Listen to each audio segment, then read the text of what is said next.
দর্শক এই মুহূর্তে রাজধানী বাংলা মোটরে আছেন আমাদের সহকর্মী শুভ মাহফুজ। আমরা এখন সরাসরি কথা বলছি তার সঙ্গে। শুভ, আপনি আমাদের জানাবেন যে বৃষ্টিতে রাজধানীর চিত্র এই মুহূর্তে কেমন দেখতে পাচ্ছেন? ধন্যবাদ।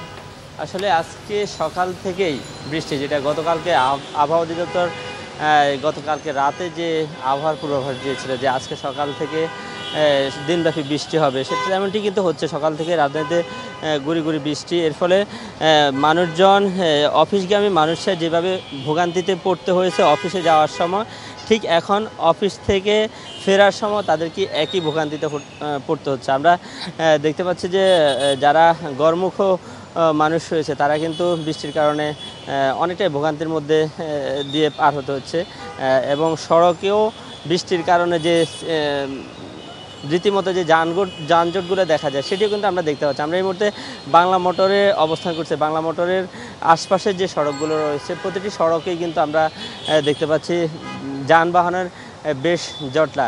সময় আরেকটি বিষয় জানিয়ে রাখতেছি যে এই যে বৃষ্টির কারণটা হচ্ছে, আবহাওয়া অফিস বলছে যে ভারতের পশ্চিমাঞ্চল এবং বাংলাদেশের খুলনা অঞ্চলের যে বঙ্গোপসাগর যে অংশগুলো রয়েছে সেখানে একটি নিম্নচাপ রয়েছে। এই নিম্নচাপের কারণেই কিন্তু এই বৃষ্টিপাত, এবং এই বৃষ্টিপাত আগামীকালকে বিকাল পর্যন্ত কন্টিনিউ হবে এমনটাই আবহাওয়া অফিস জানিয়েছে।